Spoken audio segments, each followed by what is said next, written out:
Welcome back to this explainer. Today we're unpacking the absolutely massive ripple effects of the 2026 energy crisis. Honestly, how did the world's energy landscape fracture literally overnight?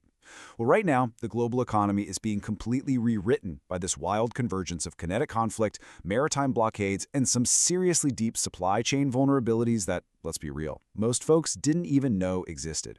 We're going to dig into the latest economic and geopolitical data to figure out exactly what's happening, why it's happening, and how it is rapidly reshaping our entire world economy. So let's just jump right into this number, $4.40. You know it, you hate it, and it's dictating everyone's weekly budget right now. Just think about the psychological impact of pulling up to the pump and seeing that exact number staring back at you. If you've driven anywhere recently, you've definitely felt the real sting here. It instantly changes how you plan your week, right? Well, that's the national average for a gallon of regular gas as of May 1st, 2026. And man, it is inflicting a massive amount of pain on everyday commuters everywhere. And look, we've got to recognize that this isn't just your standard run-of-the-mill seasonal price bump heading into summer. No way. This staggering figure represents the highest national average we've seen since July 2022. To put that into perspective for a second, just a year prior, we were sitting at a totally manageable average of $3.18.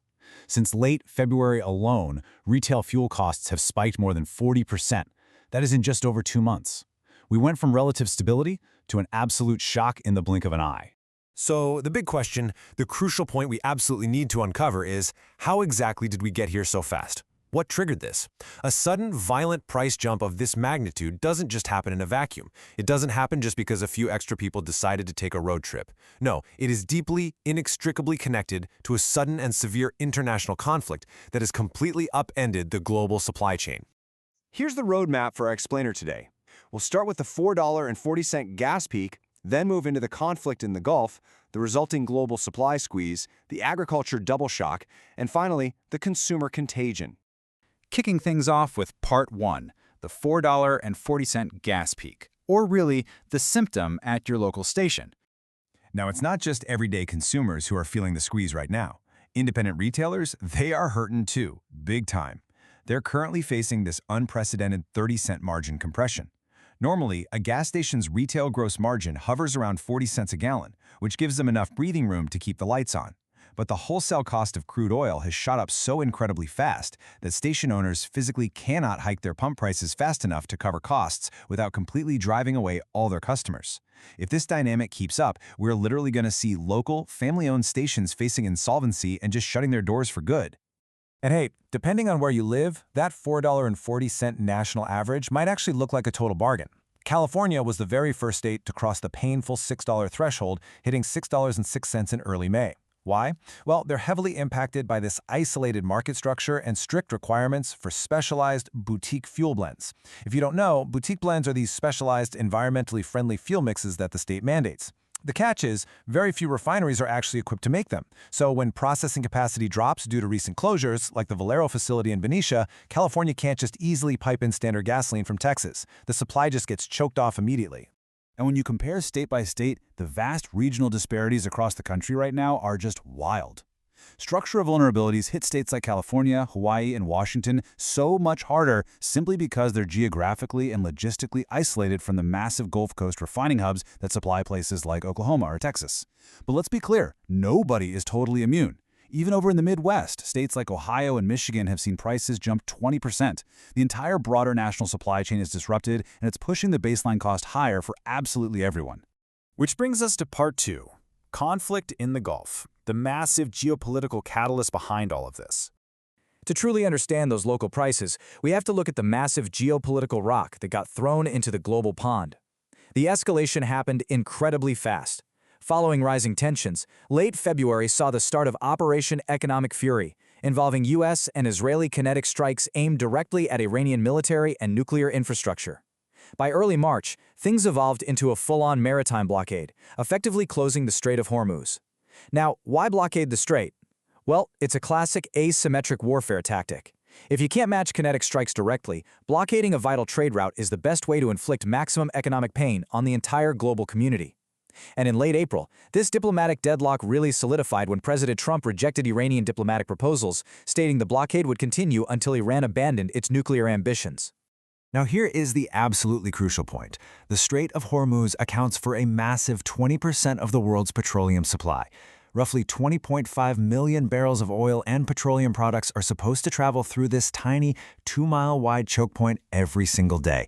Let that sink in for a second. A 2-mile-wide stretch of water essentially powers a fifth of the Earth.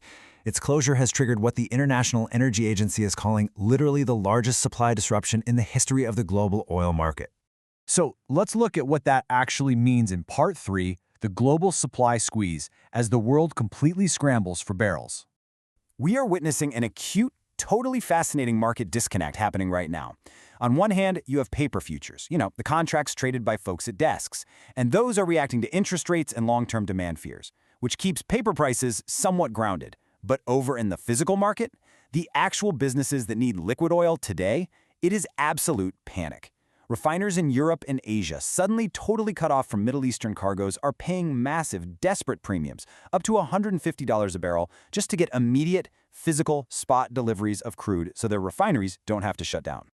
To combat this intense physical shortage, the U.S. government authorized a historic 172 million barrel emergency exchange from the Strategic Petroleum Reserve. This is part of a much larger 400 million barrel coordinated global release. And keep in mind, this is an exchange. Companies are borrowing the crude right now, but they have to return it later with a hefty 24% premium. But here's the context you need.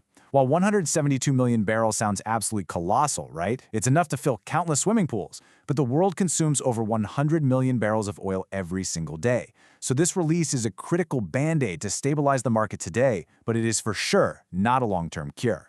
And it is not just oil getting trapped. Commercial shipping lines like Maersk and MSC have been forced to abandon the Gulf entirely. Massive cargo vessels are literally being rerouted all the way around the Cape of Good Hope in Africa. This is a monumental detour. It adds 10 to 20 days to global delivery times. Think about the insane logistics of that. Ships are burning millions of extra gallons of fuel just to take the long way around. And that violently spikes the overall consumption and the cost of commercial diesel and aviation fuel worldwide. That brings us to Part 4, the agriculture double shock. This is the unexpected food crisis that catches a lot of people off guard. There is this fundamental, often completely overlooked link between energy and food. You see, modern fertilizer production is incredibly energy-intensive. Specifically, it requires natural gas as a primary chemical feedstock. Because Qatari and Iranian gas supplies are trapped right now behind that blockade in the Gulf, we are experiencing a severe fertilizer energy double shock. Farmers are getting squeezed from both sides, the soaring cost of diesel fuel just to run their tractors, and the skyrocketing cost of the chemical nutrients required to actually grow their crops. It's a brutal double whammy. Just think about the soaring prices for vital farming inputs right now. Urea is up 30% to $650 a ton. And hydrous ammonia, that's rocketed past $1,000 a ton. The Persian Gulf region alone is responsible for about 30% of globally traded fertilizer. So when farmers pay more to grow crops, guess what? Those costs eventually arrive right at your local grocery store. This disruption means that your box of cereal, your loaf of bread, or the meat from livestock fed on that grain, it's all going to cost drastically more in the coming months. It is sparking some very real, very serious fears of global food insecurity. Finally, we hit Part 5, the consumer contagion, how this ripple effect hits home. Ultimately, all of these massive macroeconomic disruptions cascade down to one place: the American consumer. The current data perfectly captures how worn-down households are radically altering their buying behaviors just to offset the incredible costs of fuel and food. A massive 70% of Americans are combining errands into fewer trips. Nearly 70% are switching over to private label store brands. Guys, this isn't just about cutting out luxury items anymore. It's a fundamental restructuring of daily American life. It's a broad-based retail trade down as the massive stress of the macroeconomy arrives directly at the kitchen table, stretching household budgets to their absolute breaking point. Because of this profound, kind of crazy gap between a seemingly resilient stock market and the harsh, real-world inflation of basic commodities like fuel, fertilizer, and electricity, economic analysts are warning we have reached a precarious Wile E. Coyote moment. You know the cartoon, right? It's that moment the coyote runs straight off the cliff, his legs are still spinning in the air, but gravity just hasn't fully taken effect quite yet. That's exactly where we are.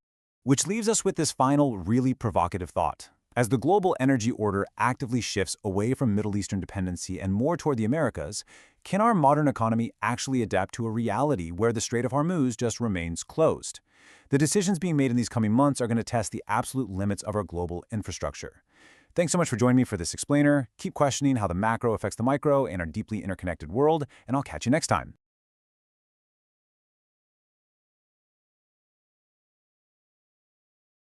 An investment in knowledge pays the best interest, so why not invest in this channel? Click like and subscribe for more.